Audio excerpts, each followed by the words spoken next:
Good afternoon, baseball fans. It is Monday, February 5th, and if you see us, and this is the second episode that you're watching on the Monday, February 5th, yes, we are recording a second episode for you because that's how we hustle and that's how we roll. This is Bourbon and Baseball. I am Susie. That is Kelsey, and we have a very special guest for you today. However, before we do that, I have to give you the warning because unfortunately, that's again how we roll here at Bourbon and Baseball. This is a R-rated show. If you have tiny ears listening and or cuss words offend you, you should probably not listen to this show or watch the show because I will inadvertently offend you. So if the F word, doesn't please your ears, turn this off right now. And, go find another baseball show that doesn't cuss. There's lots of them out there. But this over here, I like to play a little bit loose and fast with our words, especially me, and maybe some inappropriate adult humor, because also that is how I roll. So with that said, Kelsey, take it away and introduce our lovely, fabulous guest. Yeah, we have a bonus episode coming at you today on Bourbon and Baseball with special guest Scott Braun, who you may know from many things, but most recently as the host of Foul Territory. Scott, how's it going today? I'm great. Great to see both of you, Susie and Kelsey. And you're right. I would say definitely earmuffs for some people out there. We'll do our best. But yeah, I won't do my best. That's how you roll at FT Live too. So, Yeah. Oh, yeah. We actually generally have been okay. But occasionally you get a fan in the chat who's like, hey, my kid's listening. And I'm like, how old's your kid? It's like 13. I'm like, well, this is probably not the first time they've heard I don't get it in their life. So if it's us breaking the news, then I guess you have to put the ultimate lockdown on all of their devices forever, because eventually they're going to hear the word, and I think we got bigger shit to worry about in life. So I'm like, don't worry about it. Good point. Well, Scott, I'm going to give listeners just a little bit of background on you before we get into it. Because, you spend every single day interviewing lots of people, but we are going to interview you. And I'm excited for our listeners and for us just to get to know a little bit more about the man behind the magic over at Foul Territory. So Scott Braun is a 4-time Emmy Award-winning content executive and host. Scott has done it all from play-by-play announcing, hosting, producing for ESPN, NHL Network, and MLB Network to content development and consulting for MLB Network and the Major League Baseball Alumni Association, as well as Extreme Networks. Most recently, he has taken his executive producing and hosting talents to live daily digital shows like Foul Territory. Foul Territory features unfiltered conversations, lively debates, and unique player insights. Basically, like all of the things that we really want from the mainstream sports media, but we're not getting. They've got it. The game's hottest topics, live weekdays on YouTube and other digital platforms. So Foul Territory actually premiered on, is this right, March 1st of 2023? You did your first show? That's correct. So we're about coming 11 up on in. a year. Almost there. Yes. Awesome. Well, yeah, I'm excited to get to talk to you a year in here. But tell us, to just kick it off, how did Foul Territory even come to fruition? And how did the group that you have working on the show come together? So this is years in the talking, right? And then eventually even years in the making. But it was first conversations with players that I'm covering, or then former players that eventually were out of the game and you're talking to, and everybody had the same theme popping up over and over again, that our sport needs to be covered in a different way from what it's being covered, because some of the mainstream media was starting to ditch baseball, right? You just get less of it when you would go to your classic shows. Also, the way that we consume content now is changing. It's been changing. It's changing now, I think, in hyperspeed, with people cutting the cord and also just choosing to listen to podcasts, digital shows, etc., like yours, like what we do at Foul Territory. I know I felt that way, where I'm like, where's my daily go-to spot to get authentic baseball coverage? I didn't feel like it existed. And then I also felt like we were shortchanging the talent in our sport, the players. We were shortchanging the baseball personalities and the writers from going over topics that I felt like weren't being covered. And also just getting the clubhouse conversation that you get, that's so entertaining. That's the best part of my former job. When you go into the clubhouse, talk to the players, talk to the managers. I just didn't feel like that was actually converting to the fans. And it should, because we have great personalities in our sport. And I felt like we were getting lapped by sports like football and basketball, where so many of them have their own shows or they're very accessible on their own shows. And we were missing that. So I started to build that with some people behind the scenes. And then, of course, like you mentioned, some talent in front of the phone camera, whatever you want to call it these days. So it just started with conversations with AJ Przinsky. I'm in Studio AJ right now, with Todd Frazier in Jersey, with Eric Kratz, who I think is one of the most like sleeper talent baseball content creators out there, who wasn't as big of a name as, say, AJ and as Todd, but knows everybody in the game. And he's just super talented. And you just start to think, who is fresh out of the game, you know, in the past, for many of them, year or two, and then for some others, maybe 5 years, that should be featured more frequently in the baseball media landscape.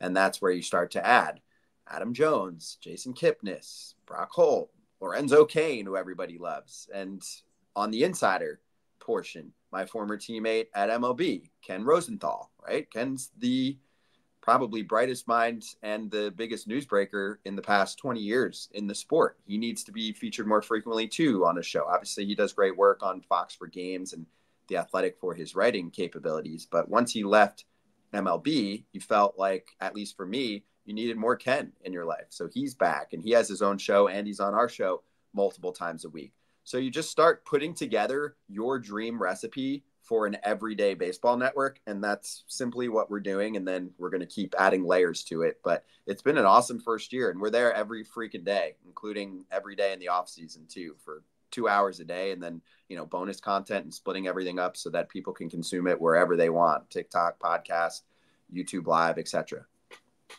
So now, did you go to AJ and you're like, AJ, let's team up and let's do this thing? Or did you I don't assume that you held auditions or anything like that, but you know, what was that process like? Well, AJ doesn't need one, because we've been watching him on Fox for years, and he's been one of my favorite broadcasters for years, and actually was probably #1 on my list of baseball personalities that I wanted to work with that I hadn't worked with at my prior job, because he was at Fox and I was at MLB. And also, you felt like there was another gear there that you can unlock if you have him on a daily talk show. And clearly we've seen that. I mean, he is full of strong takes. He knows so many people in the game. He's got plenty of dirt in his spikes. So just a perfect formula for a guy that can stand out on a show like this. And you're right, Susie, I did flat out go up to him and say, hey, dude, want to do a show?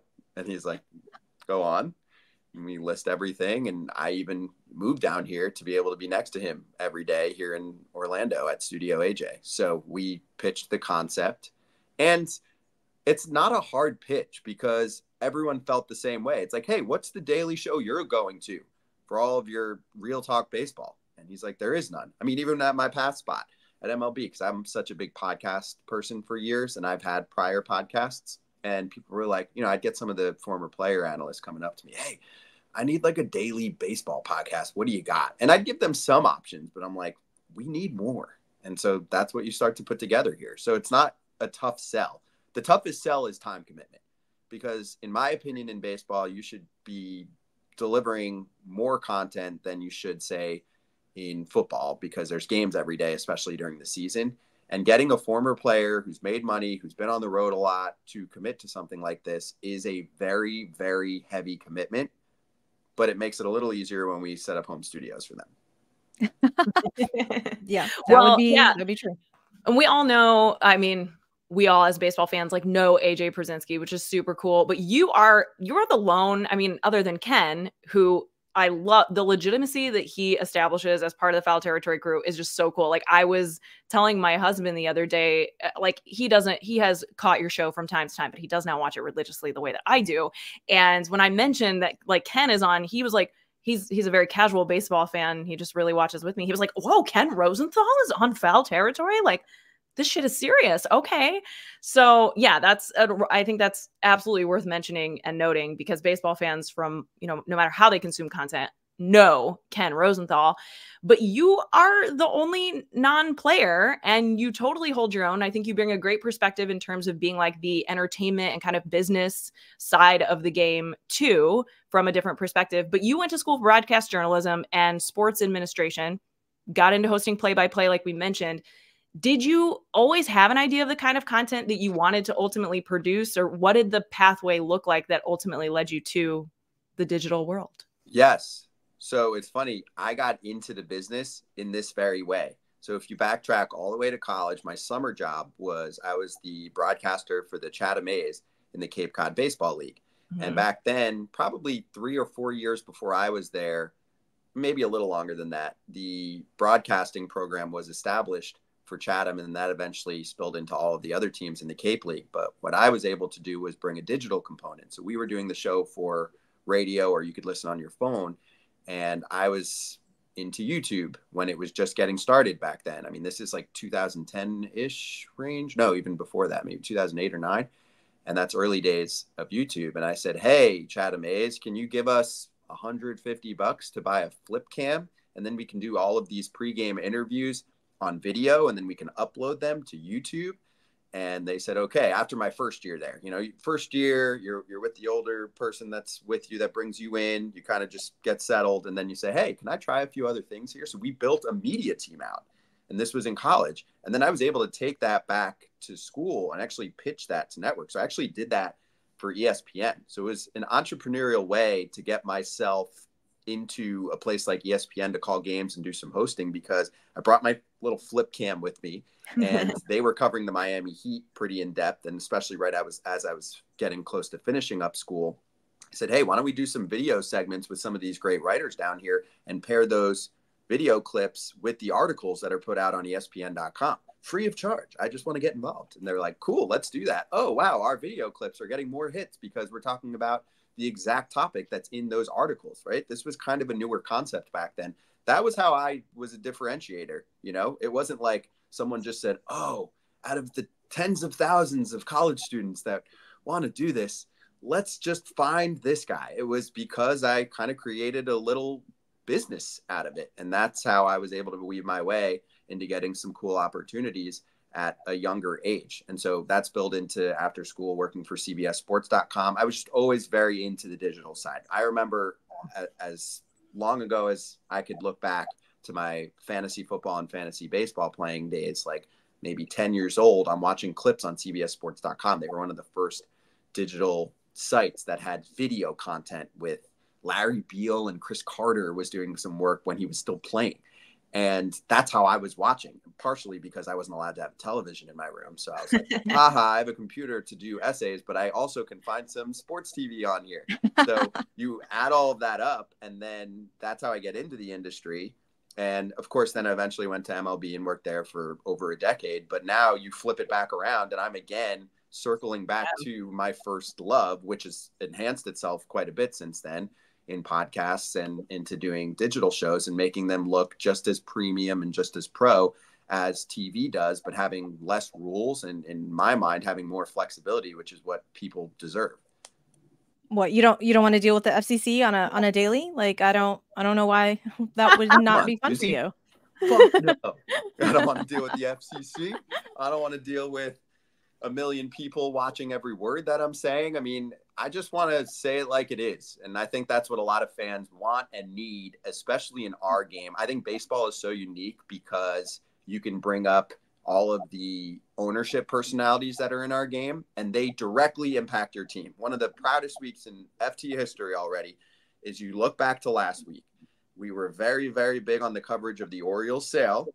John Angelos passing the torch to Rubenstein and the rest of that group, and did some homework on what that group's going to be like, and brought up a conversation about how everything's about to change in Baltimore. I don't think we expected it to change in like 24 hours, where already Corbin Burns gets added on. And I still believe that there's a little part of the new ownership group that not had a say, but made that deal a little easier to put together, because it's not John Angelos's money anymore coming up, right? So we cover a story like that where you just don't get much coverage about how an ownership change will directly affect what's going on the field. That needs to be talked about when you're going over a baseball show. So we bring on the person who broke that story and talk about the business side, talk about how it's going to affect the team. And then Corbin Burns gets traded, and we get to bring him on right after he gets dealt and go over everything too, which includes conversations about him thinking that the Brewers were surprising himself and everyone else on that team, since they showed signs of wanting to compete with Rhys Hoskins. So I just think the culmination of everything from that week describes what fans deserve in a baseball network these days, and in my mind weren't getting anywhere else for shows. Yeah, absolutely. Definitely. If you haven't watched it yet, go back and watch the episodes from last week, and that will give you, I agree, it's like the perfect snapshot of everything that you created it for. Thank you. I appreciate it. Yeah, that was full circle moment. We've had a few of those, but that one shines because I just was missing that in my life when I'm working in baseball in the past. And to get that full perspective on what's happening from the player perspective, from the Ken and the other insider perspective, there's no guest that we can't bring on and they can say whatever the hell they want, right? We can't control what they say. So sometimes they might go off the rails depending on who it is. Sometimes former players have a time on our show, but we want to bring them on and let them air it out. Right.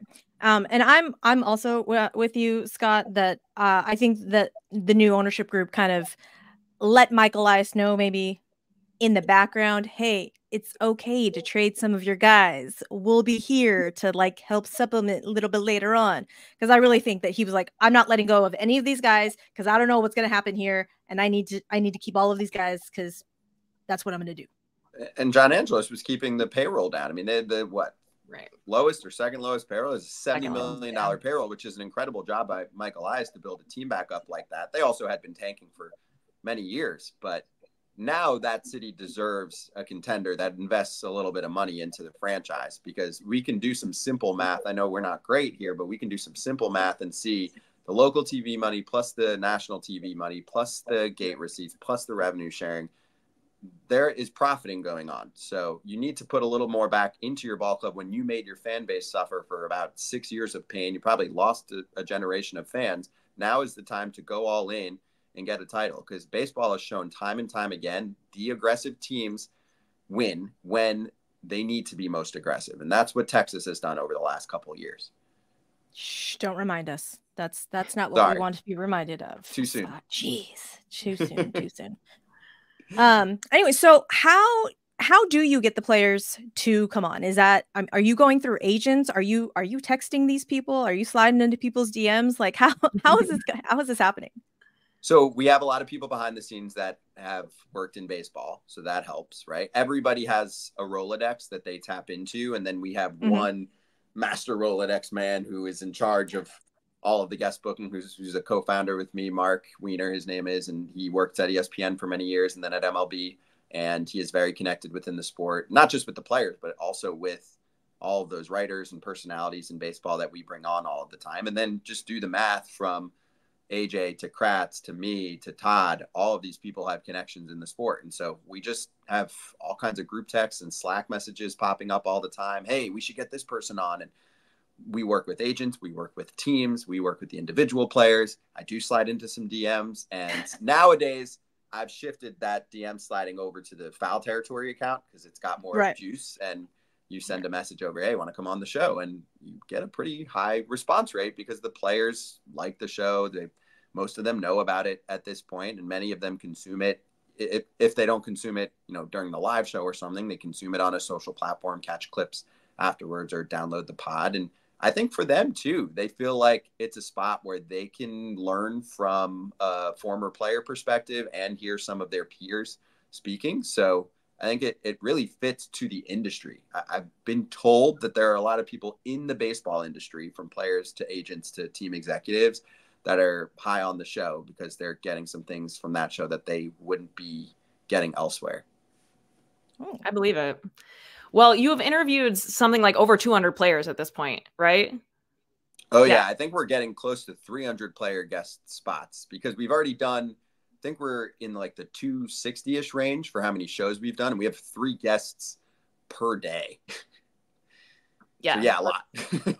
Amazing. So the thing that's so cool about the nature of your show too, is you develop a certain level of rapport with them that is very unique to the show. And we thought it might be fun to ask you a few questions about like which player that you've had on the show that you think might be best suited for different things. I think it plays into the content of your show a little bit because these are the kind of things that you might learn or feel more connected to players on when you watch Foul Territory. So Susie, you want to kick it off for us? Sure thing. So which player would you most trust to be your stylist or dress you for a red carpet event? So we're going off players we've had on? Yes. Okay, cool. So the one that pops up for recent dress that stands out is Tyler Glasnow.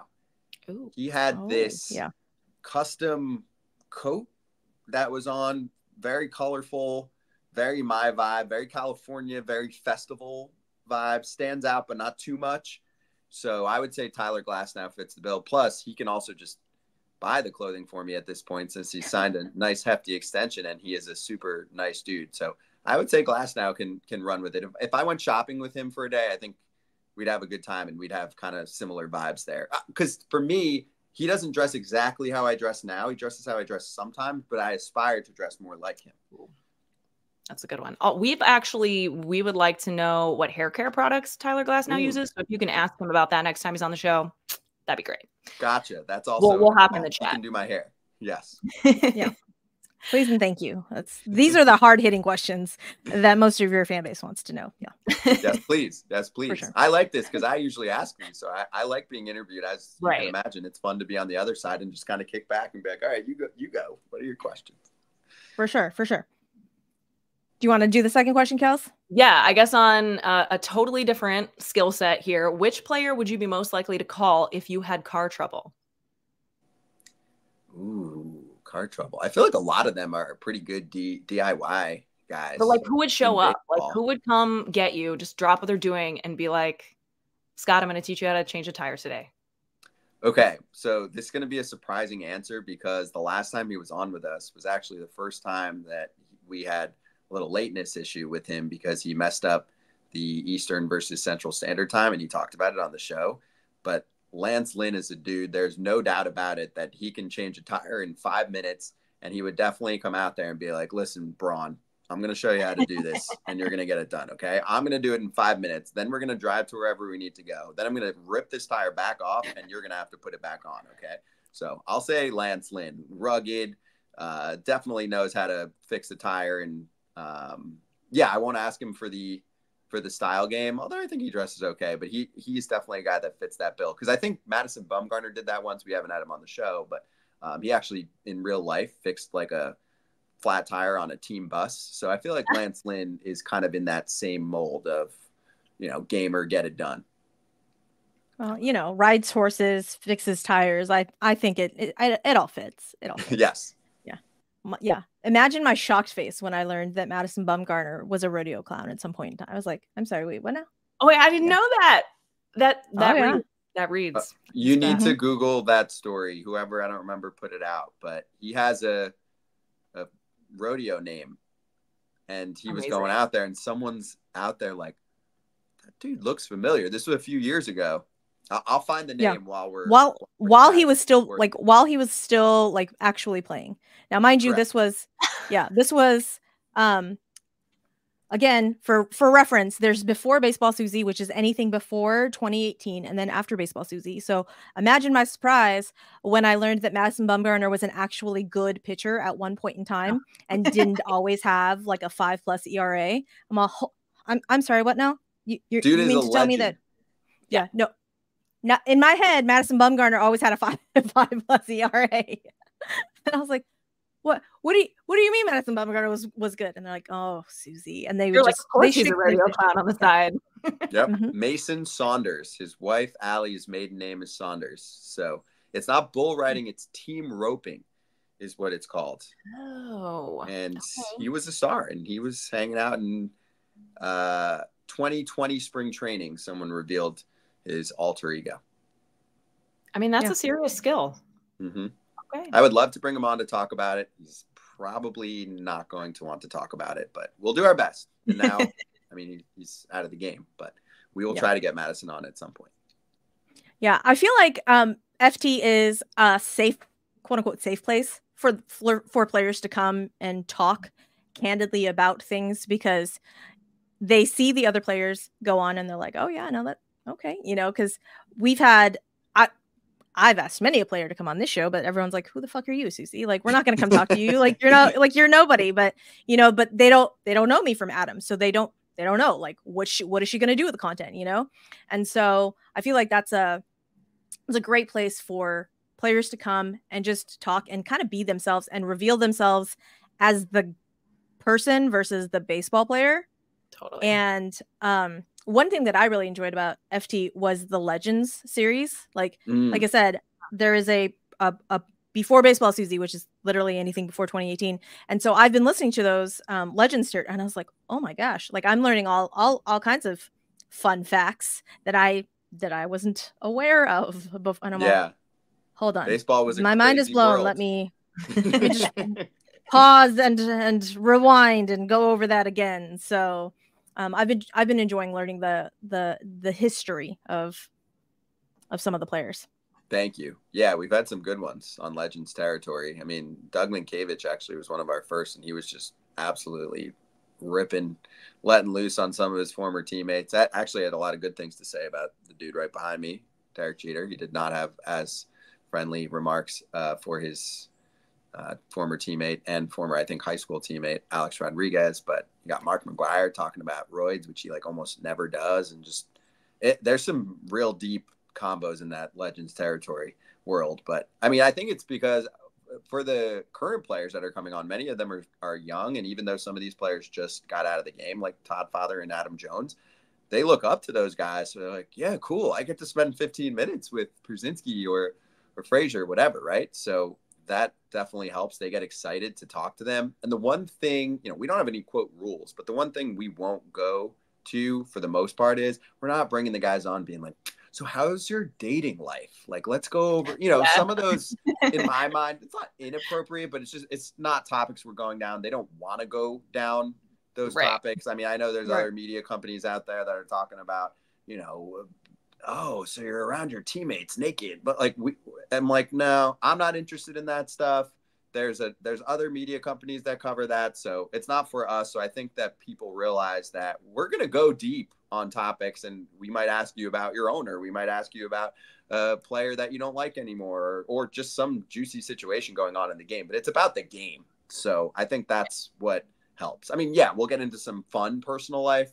Sure, you got married, whatever. It's fun stuff like that they're posting on their own socials. But I do feel like there's just this one line that, not your show, but that some shows cross, and then it kind of turns off the entire group of players. And then they kind of say that show's off of our list. We're not going to go on a show like that because they're going to try and embarrass us. And we're not trying to. Yeah. That's a really good point. You have like a very natural level of discretion that everybody just seems to be on the same page about, where, yeah, you've got some fluffy stuff, some personality stuff, but it's not personal life stuff. That's like the line, if you could describe it, I guess. But back to the fluffy stuff here, Scott, because I got to know.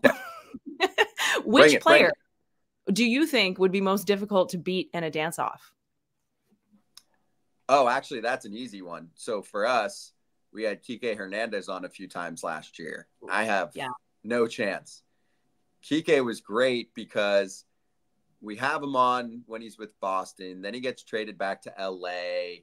We're talking to him about what he's going to do when he gets back. Like, I think we had one other teammate on right around that time. I think it was Muncy, and he was like, watch, he's going to do the absolute Kike shake of his life. And he does. So it was fun. I mean, Kike brings the kind of dance club vibes into the Dodgers dugout. And he's just an incredible dancer. Like, it's sure there's some practice in there, but some of that is just natural talent. Some people's bodies just can't move like that. So he's just a freakish, quick twitch, super flexible athlete that can embarrass most people on the dance floor. So Kike, easy winner on that front for me. All right, Susie, bring us home. Okay, so I'm going off script, and I'm so sorry about this, but I got to know. Is there any player that you interviewed that has come on foul territory that you expected to kind of be like one way, and he just ended up being maybe not the opposite way, but just a completely different way? Like, could be funny, could be more serious than you thought. Any of those types of players?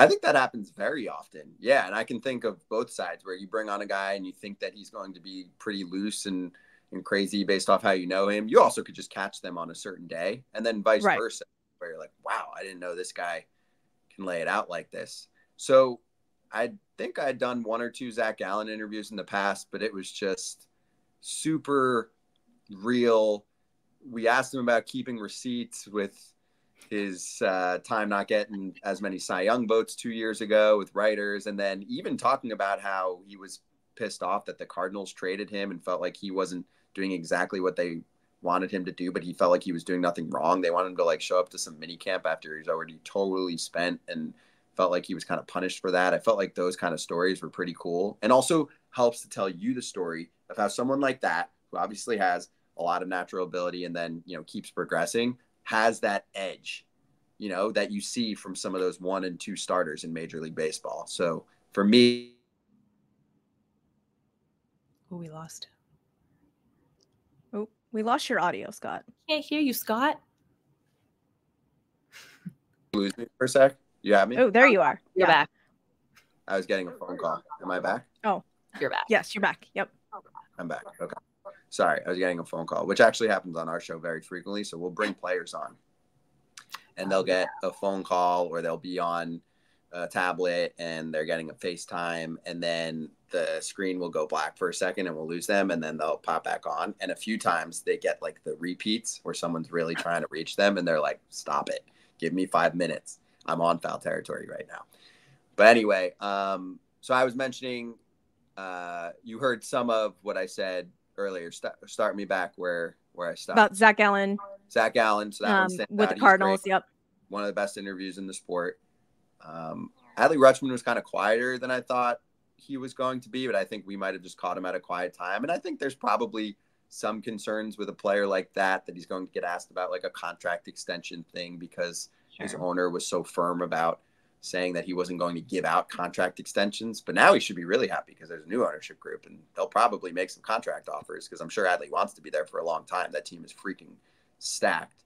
So he stands out. But I would say of the, like, whatever the number is, I would say almost half of them pop up and then we're within the chat like, oh, this dude's awesome, or oh, this dude's a little quieter, like we got to get him going, right? Like let's kind of ask him more questions, you know, early on to kind of warm him up. So trying to think of any players that stand out that are one way or the other. Well, I can give you a pretty personal example, because I had interviewed him quite a few times in the past, and I had even done a show or two with him on TV in the past at MLB.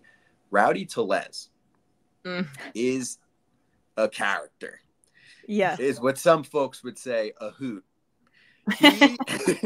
He is a fun-loving trash talker. He, I think, provides a lot of comedic relief in a clubhouse. And also, if you don't know him and then you just hear him for the first time in an interview, you'd be like, oh, he was being rude. And you're like, no, that's how he is. Like, he's fun. He loves to curse. So interviewing him in the past and then even doing a show with him really didn't unlock what he truly was like. And I'm like, people need to see what this dude is like. I know he was coming off, you know, a pretty gruesome injury last year, hurting his finger and all that. But the year before, he's almost a 30 and 100 guy. He played on the Brewers. It's a big power bat. And I'm like, nobody knows this guy. And they should, because he's freaking hilarious. So that's a guy who's been on the show very frequently. And I think more people need to just get to know who the Rowdy Tellez type characters are in Major League Baseball. So when he came on our show for the first time, which was in March of 2023 during the World Baseball Classic, he was rowdy. Yeah. Oh, hey, Team Mexico just won. We're ripping tequila shots. Let's fucking go. You're just getting the whole thing completely laid out the way you want it to, in terms of what his experience was like with Team Mexico. And then he's telling us like who he's giving shit to.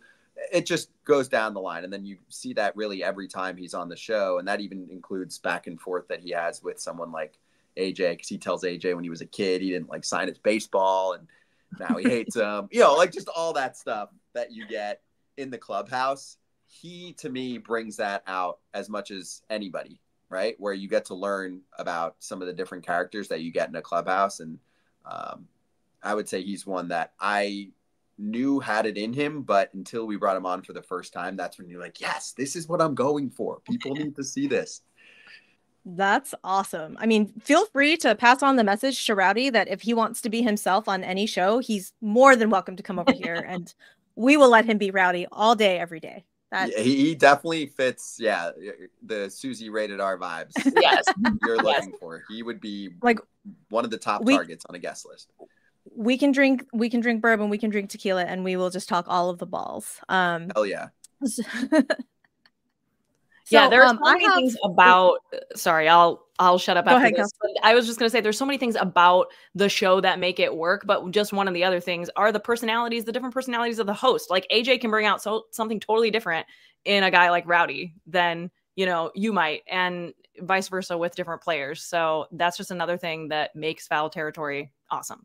Yeah, I didn't play, so I step aside. I mean, I'm on here as much as I can to be a point guard and just get us to the next guest, set up segments, bring up discussion points, challenge people on what they're saying, provide a fan / for me, front office perspective. I wasn't in a front office, but like you mentioned, Kelsey, I'm really studying the business of baseball. And that's where I feel like I have my best strengths, just being around, team executives and working for the league for a long time. So I let the players do the player thing. Hey, Mookie Betts just said every team's going to be looking out for them. What do you guys think about that? Because over the weekend, so many people are like, he's going to regret saying that. Players are going to be pissed. Then we bring on some of the most outspoken players in recent history, and they're like, actually, it was fine. AJ's like, I had to play up against the Yanks, so they were going to beat the shit out of us. So I thought that player perspective was really good. So that's all them. They star on that front. I'm just kind of guiding us through life.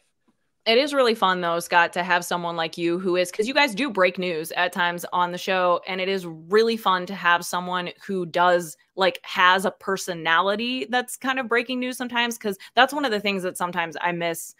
News is news, and that's important too. But I loved how excited you were about the sale of the Orioles, and hearing the passion that you have behind everything that you're talking about is something that is different from other sports shows as well.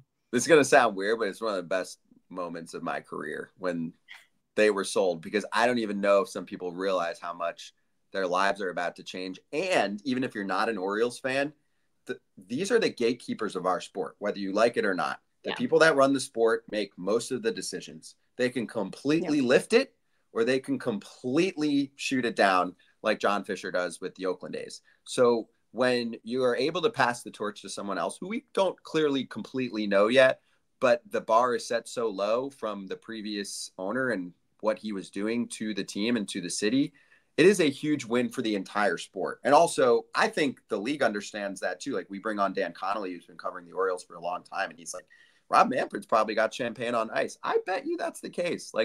The league office wants the league to thrive. They don't have to deal with someone who's annoying. That's a win for everybody. So yes, it was a very happy moment for me. I had Orioles fans texting me. I started doing some homework on what that ownership group was like. So that's my fandom. That's what I root for. I root for cities and fan bases getting what they deserve. Not everyone's going to be able to win all the time. We had one fan ask us, well, there's a finance person who took over the Mets, and look at them since. I'm like, yeah, it hasn't been that long. And I think most Mets fans are pretty pleased with the new ownership group versus the past one. As opposed, you're only going to have one winner per year. And yes, spending doesn't just convert into winning, but it goes beyond that. It's investing in your team. It's investing in your fans. It's being transparent. People want good people running teams. This should be a toy for people that are running ball clubs, because it's kind of like your civic duty when you run a team. Most teams are getting tax dollars. To me, there's a deeper meaning, and you're just looking for people that are the most fortunate on the planet to have a heart and care about everyone that, they're entertaining on a daily basis. Yep, for sure. So I don't want to keep you too much longer, Scott, but this is the last question, I promise, and then we'll let you go. I have to ask, because when I first started watching Foul Territory, I was like, Scott Braun? As in the Scott Braun? And then I was watching the show, I'm all, no, it's a totally different Scott Braun. Do you get confused with Scott Braun, the music producer, multi-billionaire, Justin Bieber, Usher guy? Well, or Scooter Braun. Well, but don't people call you Scooter too? Or no? A little bit. I get a little Scooter, from some people in the chat, because I've told them I have some people in my life, like my uncle growing up called me Scooter. Actually, my former colleague Lauren Shahadi would call me Scooter. So there's a few Scooter call outs in there. But Susie, going back to when I first got into the national television world with ESPN, CBS, and then MLB, is when I probably was getting hit the most with the demos You know, can I send you my essentially mixtape? And then eventually, what was that, 5-6 years ago, where you had the whole beef between Scooter and Taylor over music library? I couldn't tell you much about that whole story, but I did get some angry messages about it. So it's cooled off. But you are right. I did get that, especially early on when I was first kind of entering the media sphere, where people didn't do their homework and they would see Scott versus Scooter, because he pretty clearly labels himself Scooter. So that's the one thing that kind of separate me in terms of avoiding, you know, the Swifties and the, I don't know what the Bieber fans are, the Bebets, whatever they call themselves. But I do love music, and I am not Scooter Braun. I am not in the music industry. I have some cool friends in the music industry that I respect a lot, but I do not know how to manage those folks. So it's a good call. It's that. And the other one I get is, I used to get is, are you related to Ryan Braun? Because we went to the same school. You have the same last name. I actually recently was in a poker tournament up north, and AJ's playing at the table next to me, and people start to recognize him. And then they're like, I know you. And then one guy thought I was Ryan Braun, and I just didn't say anything. I was playing. And then he's like, I thought you were Ryan Braun. But then I Googled Ryan Braun, and he was like, you're not Ryan Braun. And he's like, I watched you on TV back in the day. I was like, yes. So those are the two that I would kind of get call outs for, who have their unique pasts. But I have DM'd with Scooter, and we've exchanged words that I have gotten some of his fan mail, both positive and negative. And then I also did a quick rundown with Ryan the first time that we met and said, do we have any family members in common? And the answer was, we do not. Not yet. That ancestry.com could pop up any day now, but right, exactly. Not that we know of. Well, again, Scott, we really appreciate you coming on the show, and plug where the people can find you and the show.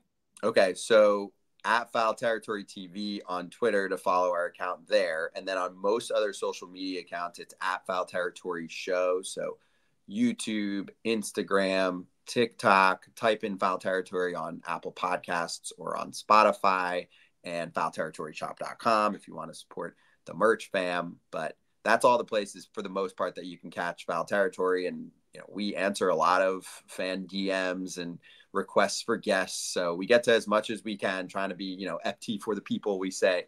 But also just right back at you. Appreciate both of you for your support of the show. Love what both of you are doing in the baseball content space. So a lot of respect. And Susie and Kelsey, I know, like I've seen in the past few weeks, especially Kelsey will pop up sometimes in the YouTube chat, and it's something that actually kind of contributes to our show and is very helpful little information or a question for one of our guests. So that means a lot, because I like doing that. It's so cool that you can do that. You are a voice for the people. You can freaking, like, you're watching your favorite baseball players live, and you can ask them a question via Scott Braun on Foul Territory. It's awesome. And everyone is, I mean, you've got a huge following already, but the more and more people find out about it, it's just going to blow up. Thank you. I genuinely love doing that. I've been doing that for a long time. I presented some ideas that we were able to implement back on my old gig. And then even when I was the voice for the YouTube Game of the Week, when that package used to exist, I would be taking away from my play-by-play skills, which sometimes would get criticized, because I'm looking at a chat and bringing up questions during the game. I'm like, it's a June 10th Brewers Pirates game. The Pirates are already 30 games out. And I'm like, let's have some freaking fun. We have like this gorgeous like interface and this great chat with all these fans that are watching a 10-2 blowout. And we're currently interviewing Corbin Burns in the 4th inning. I'm like, let's bring questions from the fans. And some of that stuff was kind of newer to the party, especially within one whole broadcast. Like, all you need to do is go on one page and you have it all in a one-stop shop where you can watch the game and interact and contribute to the conversation. It is impossible to be able to completely lock eyes on the game at all times and do that. I did the best that I could, obviously, just between pitches and stuff like that. So you miss a thing or two, but I was like, that's a sacrifice I'm going to make for a June 10th blowout, because I want fans to be involved in the conversation. So now I get to do that every day on this show. I am as active as I can in that YouTube chat for the live fans. So thank you, Kelsey, for contributing to it. And obviously love what both of you are doing. I'm gonna just clip that, and that's just gonna be our header for YouTube. Like, Scott Braun says that we're awesome. So Yeah, you should listen to us as well. So, well, Scott, again, we appreciate and thank you for your time. I know you're super busy. And anytime you want to come on and talk ball, feel free. Thank you. Again, we know you're busy, so No, I appreciate it. Thanks for having me on. Obviously happy to do it again sometime. And yeah, once we get into the season a little bit, let's talk some ball, some Astros ball, maybe some Cardinals ball if they bounce back. So we'll get into all the good stuff. No, for sure. No, but no, they need some, but they need some spice in that. For including me in the conversation. I got you. Brewers just gave you a little more life. Corbin yes. Burns out of the NL Central. That's a big win for Cardinals. Yeah, the Cardinals are going to fuck around with mediocrity and maybe win the Central again. Great. Exactly. They are very much. Hey, the Brewers are not winning the division by 9 games. I will freaking die by that. I would be absolutely shocked. So yeah, we can get into some good ball talk once the season starts. I'm excited. Spring training technically starts on Friday. I'm so excited. Yeah. I'm so excited for MLB ball. Like, I've been dying. So, but again, so we'll put all of your information in the show notes as well. And again, guys, thank you so much for hanging out with us. If you have not yet hit that subscribe button on YouTube, please do. Tell all of your friends, give us a 5-star rating on all the platforms, Apple, Spotify, all of the other ones that I don't list. And then, give us nice words, say all of the nice things to us, because we appreciate that. So, and with that, we are going to hit end record and end the show. Yay, baseball. Woohoo. End record.